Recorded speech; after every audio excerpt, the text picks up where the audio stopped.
ঠাকুর মা ও স্বামীজির চরণে প্রণাম জানিয়ে আজকের পাঠ শুরু করছি। আজকের বিষয় অহেতুকী ভক্তি। শ্রী শ্রী রামকৃষ্ণ কথামৃতের কিয়দংশ বাহির হইয়াছে। এক ভক্ত বলছেন এটি, সেখানে এক স্থানে সেই ভক্ত এবং পড়ছেন এবং মা শুনিতেছেন। এখানে পাঠ হচ্ছে, গিরিশ বলছেন একটি স্বাদ, ঠাকুর বলছে কি? গিরিশ বলছেন অহেতুকী ভক্তি। আজকে আমরা জানব ঠাকুর ও মা এই অহেতুকী ভক্তির সম্বন্ধে আমাদেরকে বলছেন। এখানে পাঠ হচ্ছে, একদিন বেলা 8টা-9টার সময় মা তাহার ঘর হইতে বাহিরে আসিতেছিলেন। উঠানে একটি ছেলে দাঁড়াইয়া অনন্য দৃষ্টিতে মাকে দেখিতেছিল। মা আসিতে আসিতে হঠাৎ ছেলেটির দিকে ফিরিয়া আসিয়া সস্নেহে তাহার চিবুকে হাত দিয়া সহাস্যে আমাকে বলিলেন, এটি আমার গণেশ। বোধ হইল ছেলেটি কোনো ভক্ত বা আত্মীয় হইবে। একদিন সকালে মায়ের ঘরের বারান্দায় শ্রী শ্রী রামকৃষ্ণ পুঁথি পাঠ হইতেছিল। আমি পড়িতেছিলাম এবং মা ও আর দু একজন শুনিতেছিলেন। বিবাহের অংশটি পড়া হইতেছিল। সেখানে মাকে জগৎমাতা বলিয়া উল্লেখ করিয়া খুব প্রশংসা ছিল। মা উহা খানিকটা শুনিয়া উঠিয়া গেলেন। ইহার অল্পক্ষণ পূর্বে তাহাকে মাঘ মাসের উদ্বোধন হইতে পড়িয়া শুনাইতেছিলাম। মা এক মনে শুনিতেছিলেন। অর্থাৎ আমরা কিন্তু আমাদের যদি কোথাও প্রশংসা হয়, আমরা কিন্তু এক মন দিয়ে শুনি। কিন্তু মা কি করলেন? এখানে বলা হচ্ছে যে বিবাহের অংশটি পড়া হইতেছিল, সেখানে মাকে জগৎমাতা বলিয়া উল্লেখ করিয়া খুব প্রশংসা ছিল। মা উহার খানিকটা শুনিয়া উঠিয়া গেলেন। ইহার অল্পক্ষণ পূর্বে তাহাকে মাঘ মাসের উদ্বোধন হইতে পড়িয়া শুনাইতেছিলাম। মা এক মনে শুনিতেছিলেন। মা কিন্তু মার যেখানে প্রশংসা হচ্ছে সেখানে কিন্তু অল্প একটু শুনে মা চলে গেলেন, শুনলেন না বেশি। আমরা কিন্তু এটি করি না। আর এখানে বলছেন, ইহাতে মাস্টার মহাশয়ের শ্রী শ্রী রামকৃষ্ণ কথামৃতের কিয়দংশ বাহির হইয়াছে। আর কেহ তথায় ছিল না, এক স্থানে পড়িতেছিলাম। গিরিশ একটি স্বাদ। ঠাকুর কি? গিরিশ অহেতুকী ভক্তি। ঠাকুর অহেতুকী ভক্তি ঈশ্বর কোটির হয়, জীব কোটির হয় না। অর্থাৎ এখানে যখন জিজ্ঞাসা করা হচ্ছে যে অহেতুকী ভক্তি, তখন ঠাকুর বলছেন অহেতুকী ভক্তি ঈশ্বর কোটির হয়, জীব কোটির হয় না। তখন যে পাঠ করছিলেন শ্রী শ্রী রামকৃষ্ণ কথামৃতটি, যে ভক্তটি, সে মাকে জিজ্ঞাসা করছেন। আমি মাকে জিজ্ঞাসা করিলাম, মা জীব কোটির হয় না, ঈশ্বর কোটির হয়, এর মানে কি? মা এটি বুঝিয়ে বলছেন, আমরা সবাই শুনব। মা বলছেন, ঈশ্বর কোটি পূর্ণ কাম কিনা, তাই অহেতুক।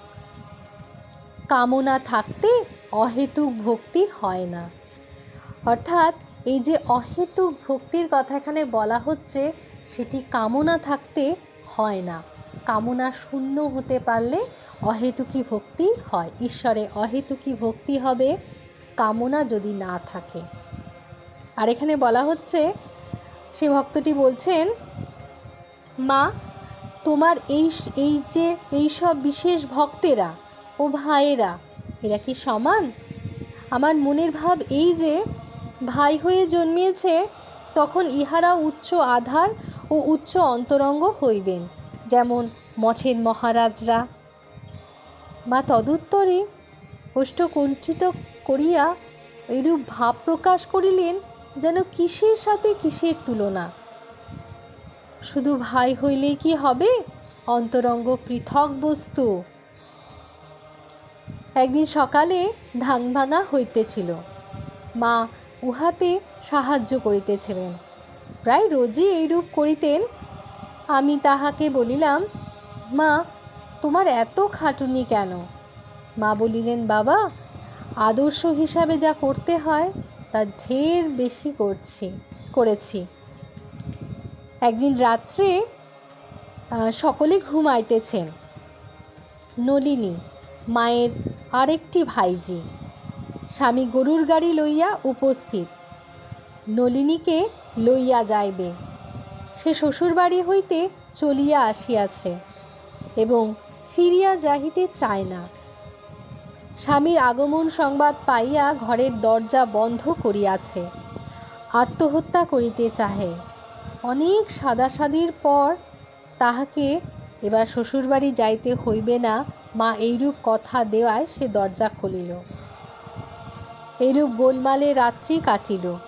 মা নলিনীর ঘরের বারান্দায় বসিয়াছিলেন।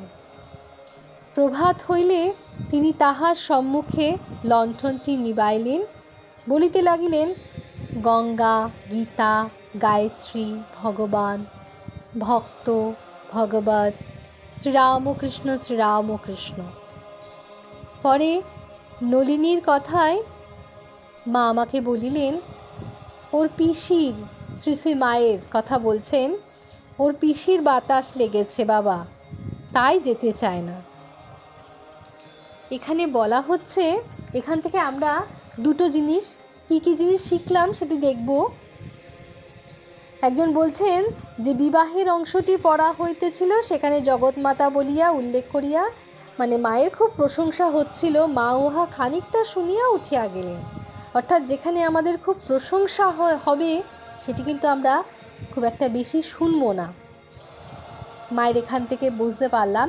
এবং এখানে বলা হয়েছে অহেতুকী ভক্তি। ঠাকুর বলছেন অহেতুকী ভক্তি ঈশ্বর কোটির হয়, জীবকোটির হয় না। তখন ভক্তটি যখন জিজ্ঞেস করলেন, মা, জীবকোটির হয় না ঈশ্বর কোটির হয়, এর মানে কি? তখন মা বুঝিয়ে বলছেন, ঈশ্বর কোটি হচ্ছে কামনা থাকতে অহেতুক ভক্তি হয় না। অর্থাৎ যার কামনা থাকবে অহেতুকী ভক্তি তার হবে না। অহেতুকী ভক্তি যদি ঈশ্বরের প্রতি আমরা করতে চাই, আমাদের সবার প্রথমে কামনা ত্যাগ করতে হবে, তবে আমাদের অহেতুকী ভক্তি হবে। এই বলে আমি আমার পাঠ এখানেই শেষ করছি। আপনারা সকলে সুস্থ থাকবেন, ভালো থাকবেন এবং আনন্দে থাকবেন।